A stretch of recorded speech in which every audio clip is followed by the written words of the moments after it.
मैं हूँ गिरीश सिद्धराम शिंदे और आज के इस नाइट्रोजन पर्जिंग के टॉपिक में आप सभी का स्वागत है। एक अच्छी क्वालिटी की जो एचवीएसी सिस्टम होती है, उस एचवीएसी सिस्टम को बनाने के लिए अच्छी क्वालिटी का ब्रेजिंग होना बहुत जरूरी होता है।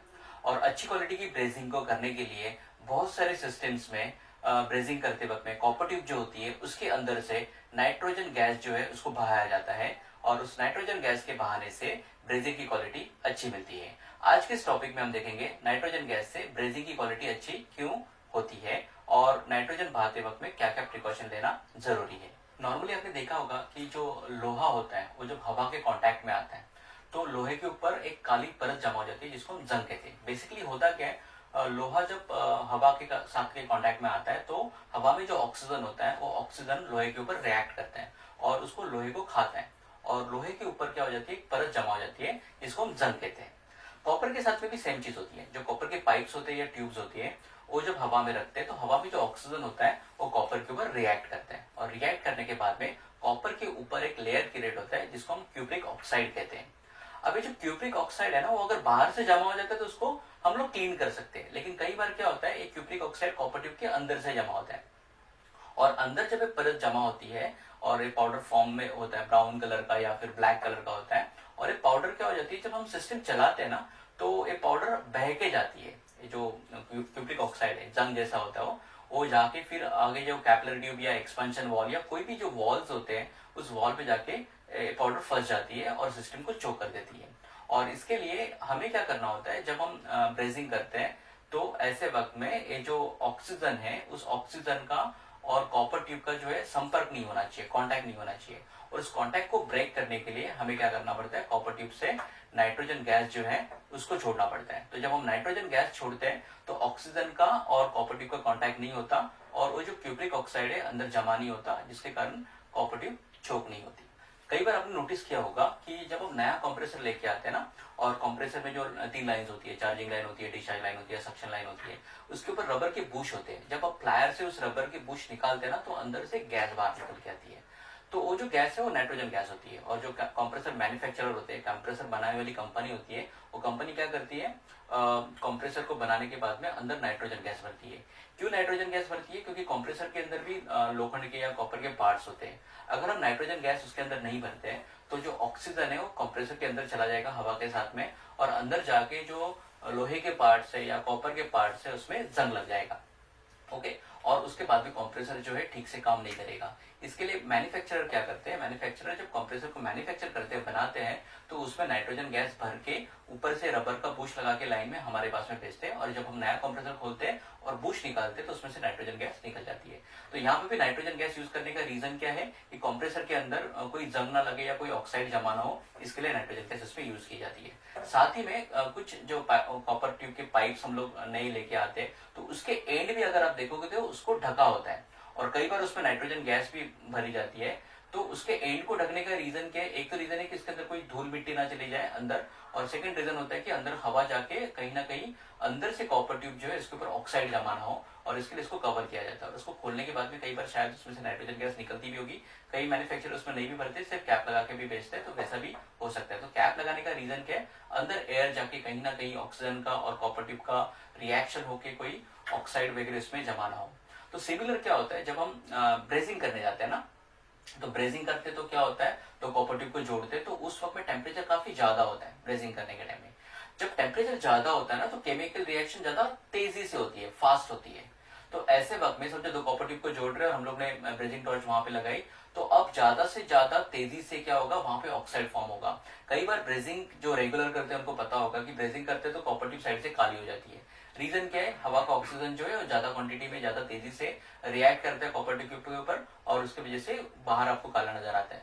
अगर बाहर से कॉपर ट्यूब काली हो रही है तो शायद अंदर से भी वो जो है काला परत जो है जिसको हम क्यूप्रिक ऑक्साइड कहते हैं वो जमा हो जाता है और वो आगे जाके सिस्टम को ब्लॉक कर सकता है। और इसके लिए जैसे कंप्रेसर में नाइट्रोजन गैस यूज की जाती है या फिर कॉपर ट्यूब का जो नया रोल होता है उसके ट्यूबेंट को हम कवर करते हैं या कई बार उसमें भी नाइट्रोजन गैस भरी जाती है।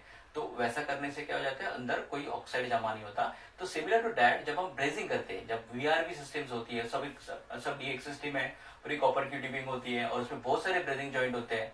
अगर हम हर ब्रेजिंग जॉइंट में थोड़ा थोड़ा अगर क्यूप्रिक ऑक्साइड अंदर छोड़ते जाएंगे, थोड़ा थोड़ा क्यूप्रिक ऑक्साइड अंदर जमा होते जाएगा तो पूरे सिस्टम में इतना क्यूप्रिक ऑक्साइड अंदर होगा पूरी सिस्टम खत्म होने के बाद में कि वो आसानी से कुछ दिनों में पूरे सिस्टम को ब्लॉक कर सकता है। और जो मैन्युफैक्चरर है, कंपनी जो है जो वीआरबी बनाती है, इंस्टॉल कराती है, वो नहीं चाहते कि ऐसा करने से मशीन बंद हो जाए, तो वो क्या करते हैं, ध्यान रखते हैं। और जब हम ब्रेजिंग करते हैं तो ब्रेजिंग करते वक्त में ही साथ ही में वो क्या करते हैं, नाइट्रोजन गैस जो फ्लो कराते हैं कॉपर ट्यूब के अंदर से। तो जो नाइट्रोजन गैस फ्लो कराते हैं तो अंदर का पूरा ऑक्सीजन जो है, एक साइड से नाइट्रोजन छोड़ा तो दूसरे साइड से पूरा एयर वगैरह बाहर निकल के जाती है, और उसके बाद में ब्रीदिंग प्रोसेस स्टार्ट करते हैं। तो अंदर कोई ऑक्सीजन गैस है ही नहीं, तो जो है ऑक्सीजन है नहीं तो उसका रिएक्शन होगा ही नहीं कॉपर ट्यूब के ऊपर। और आप ब्रेजिंग करने के बावजूद भी अगर आप देखोगे तो अंदर से कॉपर ट्यूब काफी क्लीन होती है। और इसके लिए ये जो पर्जिंग है, पर्जिंग हम जो है ब्रेजिंग करते वक्त में करते हैं। नाइट्रोजन जो पर्जिंग है वो करने का और एक रीजन क्या होता है, पहले जमाने में हम लोग R22 गैस यूज करते थे, मतलब HCFC गैस यूज करते थे, लेकिन आज की तारीख में हम लोग जो है HFC गैस यूज कर रहे हैं, दैट इज 134A काइंड के गैस यूज कर रहे हैं। तो पहले जमाने में जो सिस्टम में ऑयल यूज होता था, लुब्रिकेशन ऑयल और मिनरल ऑयल यूज होता था, लेकिन आज की तारीख में हम लोग POE ऑयल होता है, दैट इज पॉलीऑल ईस्टर ऑयल हम लोग यूज करते हैं। अब ये जो पॉलीऑल ईस्टर ऑयल या POE ऑयल होता है, इसकी प्रॉपर्टी क्या होती है, ये ना इसमें ना जो आपका क्यूप्रिक ऑक्साइड है घुल जाता है, एक सॉल्वेंट की तरह काम करता है, उसके अंदर वो इजीली घुल जाता है। अब कॉपर ट्यूब के अंदर से कंटिन्यूसली लुब्रिकेशन ऑयल जो घूमते रहते हैं, ओके। तो जब ये ऑयल चलता है और वहां पे अगर क्यूप्रिक ऑक्साइड जॉइंट में है तो ये क्यूप्रिक ऑक्साइड तेल में जाके घुल जाएगा, और ये तेल तो पूरे सिस्टम में घूमते रहेगा। जब हम सिस्टम चलाते हैं तो गैस के साथ में ऑयल भी जो है वो घूमते रहते हैं। तो ऑयल के साथ में ये जो क्यूप्रिक ऑक्साइड है, ये अलग अलग वॉल्स में या एक्सपांशन डिवाइस में जाने की पॉसिबिलिटी बहुत बढ़ती है। और इसके लिए जो 134A की सिस्टम है या फिर जो भी सिस्टम है जिसमें पॉलीऑल ईस्टर ऑयल यूज किया जाता है, वहां पे आपको कंपलसरी नाइट्रोजन फ्लशिंग जो है या पर्जिंग जो है उसको करना जरूरी है ब्रेजिंग करते वक्त में। अब हम देखेंगे कि ये जो पर्जिंग है किस तरीके से की जाती है। तो नाइट्रोजन पर्जिंग करने के लिए जो ड्राई नाइट्रोजन का सिलेंडर होना चाहिए और उसमें कंपलसरी 2 स्टेज रेगुलेटर लगाना चाहिए। तो 2 स्टेज रेगुलेटर में क्या होता है, 2 गेजेस होते हैं, एक गेज सिलेंडर का प्रेशर बताता है और दूसरा गेज जो है जो गैस बाहर निकलती है उसका प्रेशर बताता है। और उसमें कंट्रोलर होता है, उसमें एक वॉल होता है जिससे कि हम लोग जो गैस बाहर निकलती है नाइट्रोजन गैस सिलेंडर में से उसको हम कंट्रोल कर सकते हैं। सेकेंड होता है कि कितना जो गैस है, कितने प्रेशर से गैस पाइप में से जानी चाहिए पर्जिंग करते वक्त में। तो उसका कोई स्टैंडर्ड रूल नहीं है, तो नॉर्मली 1.5 से 2 PSIG तक का प्रेशर हम मेंटेन कर सकते हैं पाइप में जो पर्जिंग है पर्जिंग करते वक्त में। या फिर अगर हम लोग क्वांटिटी ऑफ गैस की बात करें तो 2 से 3 क्यूबिक फुट पर आवर, इस रेट में हम लोग गैस को फ्लो करा सकते हैं। अब जैसे मैंने कहा कि इसका कोई पर्टिकुलर रूल नहीं है, तो कई बार क्या करते हैं जो काम करने वाले, वो 2 स्टेज रेगुलेटर को ऑन करते हैं, उसका वॉल खोलते हैं और पाइप का जो एंड होता है जहां से नाइट्रोजन को बाहर छोड़ना है वहां पे उल्टा हाथ रखते हैं। मतलब समझो ये पाइप है ना, तो ये क्या करते हैं कि ऐसा हाथ रख के फील करते हैं कि यहाँ पे हवा का प्रेशर आ रहा है क्या। अगर नाइट्रोजन का प्रेशर आ रहा है इसका मतलब नाइट्रोजन पाइप में से जा रहा है। इंपॉर्टेंट चीज क्या है, जब हम पर्जिंग करेंगे तो पाइप में से नाइट्रोजन का फ्लो होना बहुत जरूरी है, क्योंकि नाइट्रोजन का अगर फ्लो होगा तभी क्या होगा, वहां से ऑक्सीजन हटेगी। तो कोई हाथ रखकर भी उसको सेंस कर सकता है, लेकिन स्टैंडर्ड जो है आप 1.5 से 2 PSIG का प्रेशर वहां पे छोड़ सकते हैं। या फिर हम लोग क्वांटिटी की बात करें तो 2 से 3 क्यूबिक फुट पर आवर, इस रेट से हम नाइट्रोजन को सिस्टम से बहा सकते हैं ब्रेजिंग करते वक्त में। अब हम देखेंगे जो पर्जिंग करते हैं, नाइट्रोजन पर्जिंग ब्रेजिंग करते वक्त में, तो उसके लिए क्या क्या प्रिकॉशन लेना जरूरी है। तो सबसे पहले जब हम पाइप को ब्रेजिंग कर रहे हैं तो ब्रेजिंग करने से पहले नाइट्रोजन का फ्लो चालू होना चाहिए। ऐसा नहीं कि हम लोग ने ब्रेजिंग करना चालू कर दिया और बाद में नाइट्रोजन का फ्लो स्टार्ट कर दिया। ऐसा क्यों करते हैं, क्योंकि पहला नाइट्रोजन का फ्लो जाना चाहिए। जब नाइट्रोजन अंदर से जाएगा तो ऑक्सीजन हट जाएगा और उसके बाद में ब्रेजिंग स्टार्ट होनी चाहिए। और जब आप ब्रेजिंग स्टॉप करते हो, मतलब समझो VRB का मोस्टली पाइपिंग चल रहा है और आपने लास्ट ब्रेजिंग कर दिया, तो ब्रेजिंग करने के बाद में, ब्रेजिंग खत्म होने के बाद में आपको नाइट्रोजन का फ्लो बंद करना है, क्योंकि ब्रेजिंग करने के बाद में भी कॉपर ट्यूब गर्म होती है। अगर आपने ब्रेजिंग कर रहे हो या ब्रेजिंग करते वक्त में लास्ट ब्रेजिंग चल रहा है और उस वक्त में अगर नाइट्रोजन का फ्लो बंद कर दिया तो ब्रेजिंग करने के बाद में भी वो कॉपर ट्यूब गर्म होती है, और उस वक्त में भी अगर आपने नाइट्रोजन का फ्लो बंद कर दिया तो पाइप में ऑक्सीजन चला जाएगा और बाद में भी ऑक्सीडेशन हो सकता है या क्यूप्रिक ऑक्साइड वहां पे फॉर्म हो सकता है। तो पहला रूल क्या है, ब्रेजिंग करने से पहले नाइट्रोजन का फ्लो चालू करो और ब्रेजिंग खत्म होने के बाद में नाइट्रोजन का फ्लो बंद करो। ये जो हम लोग पर्जिंग करेंगे तो दूसरा एक आपको ध्यान रखना है, जैसे मैंने कहा कि 1.5 से 2 PSIG का ही नाइट्रोजन का प्रेशर होना चाहिए। मतलब समझो एक कॉपर ट्यूब है और उसमें से नाइट्रोजन गैस जा रही है। अगर आपने प्रेशर ज्यादा रखा तो क्या प्रॉब्लम आएगा, अगर प्रेशर ज्यादा रखते हैं तो क्या होगा, ब्रेजिंग मटेरियल जो है ना यहाँ पे फिलअप होना चाहिए। जब हम ब्रेजिंग करते हैं तो मटेरियल ऐसे अंदर पेनिट्रेट करता है, मतलब कॉपर ट्यूब के यहाँ पे अंदर जाके बैठ जाता है। अगर नाइट्रोजन का प्रेशर ज्यादा है तो ये जो नाइट्रोजन है ना, हाई प्रेशर वाला नाइट्रोजन, ये यहाँ से बाहर निकलने की कोशिश करेगा, क्योंकि यहाँ पे गैप है। ओके, यहाँ पे गैप है तो नाइट्रोजन तो गैस है ना, तो उसको जगह मिलेगी तो यहाँ से बाहर निकलने की कोशिश करेगा। अगर नाइट्रोजन हाई प्रेशर का है तब भी ऐसा होगा, लो प्रेशर का नाइट्रोजन ऐसी कोशिश नहीं करेगा। लेकिन प्रेशर अगर ज्यादा है तो नाइट्रोजन यहाँ से बाहर निकलने के लिए कोशिश करेगा, और नाइट्रोजन अगर यहाँ से बाहर निकल रहा है तो ब्रेजिंग मटेरियल जो है ना, वो जितना अंदर तक जाना चाहिए, जितना उसका पेनिट्रेशन होना चाहिए, उतना पेनिट्रेशन नहीं होगा, और ये जो ब्रेजिंग जॉइंट है वो वहां पे वीक होंगे, और ब्रेजिंग बाद में जाके वो लीक हो सकता है, वहां से गैस लीक हो सकती है। इसके लिए जो भी रिकमेंडेड है 1.5 PSIG या फिर 2 PSIG, ओके, या फिर जो भी डिजाइन इंजीनियर डिसाइड करता है साइट के ऊपर, आपके मैन्युफैक्चरर आपको बताता है कि पर्जिंग के वक्त में क्या क्या प्रेशर होना चाहिए। कई मैन्युफैक्चरर 7, 8, 10 PSIG भी बोलते हैं, तो मैन्युफैक्चरर का रिकमेंडेशन आपको फॉलो करना है, वो जो भी बोलता है उसके हिसाब से आपको क्या करना है, उतना प्रेशर यहाँ पे देना है। यहाँ पे मैंने आपको 1.5 से 2 PSIG बोला है, लेकिन मैन्युफैक्चरर अगर ज्यादा बोल रहे प्रेशर 7, 8 PSI, तो जितना वो बोल रहे उतना PSIG आपको प्रेशर मेंटेन करना है।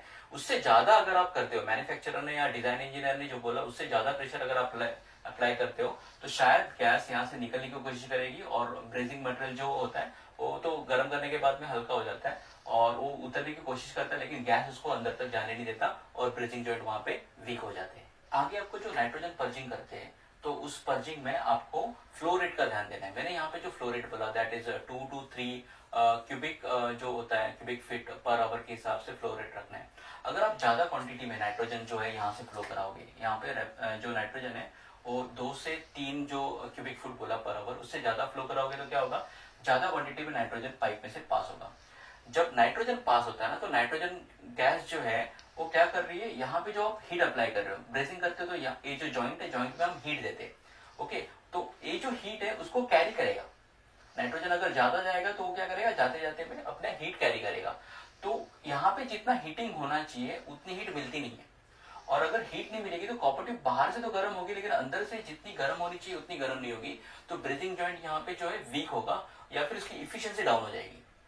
तो जो भी रेकमेंड किया है 2 से 3 जो क्यूबिक फुट पर आवर बोला है, तो उसी रेट से नाइट्रोजन अगर फ्लो करेगा तो हीट को कैरी नहीं करेगा। अगर ज्यादा क्वांटिटी में नाइट्रोजन जा रहा है तो कई बार हम सिलेंडर से खोलते हैं तो वो ठंडा होता है नाइट्रोजन, और यहाँ से पास करेंगे तो वो जॉइंट को शायद ठंडा कर सकता है, और जॉइंट को शायद ठंडा करेगा तो प्रॉपर हीटिंग नहीं होगी और अंदर से इतनी मजबूत जॉइंट नहीं बनेगा, और उसकी इफिशियंसी जो होती है जॉइंट की कम होकर वहां पे फ्यूचर में जाके लीक होने के चांसेस होते हैं, और जो भी सिस्टम है सिस्टम की पूरी गैस वहां से लीक हो सकती है। इसके लिए फ्लो रेट का भी ध्यान रखना पड़ता है कि कितना फ्लो रेट इसका होना चाहिए। इसके लिए भी जो मैन्युफैक्चरर का रिकमेंडेशन है उसको पहले फॉलो करो, या डिजाइन इंजीनियर जो साइट पे होता है जो भी रेकमेंड करता है उसके हिसाब से आपको क्या करना होता है, फ्लो रेट रखना होता है। अदरवाइज मैंने तो आपको बताया 2 से 3 क्यूबिक फुट पर आवर के हिसाब से नाइट्रोजन यहाँ पे फ्लो होना चाहिए। ये जो नाइट्रोजन का प्रेशर मैंने जैसे बताया 1.5 से 2 PSIG, या फिर फ्लो रेट बताया 2 से 3 क्यूबिक फुट जो पर आवर, उसको क्या करना होता है आपको, मतलब आपकी साइट एकदम बड़ी और आपको ये बार बार अगर आपको करना पड़ रहा है ब्रेजिंग, और आपको अगर ऐसा डाउट लग रहा है कि ये शायद प्रेशर सही नहीं है, फ्लो रेट सही नहीं है, तो पहले क्या करना होता है, जो भी प्रेशर है उसको सेट करना होता है। जैसे अपने 2 PSIG का प्रेशर सेट कर दिया, flow rate 2 cubic foot per hour के हिसाब से सेट किया, तो वो सेट करके आपको ना कुछ ऐसे जॉब बनाने, टेस्ट जॉब, मतलब कॉपर ट्यूब लेके उसको उस फ्लो रेट का नाइट्रोजन छोड़ना और उसको ब्रेजिंग करना है।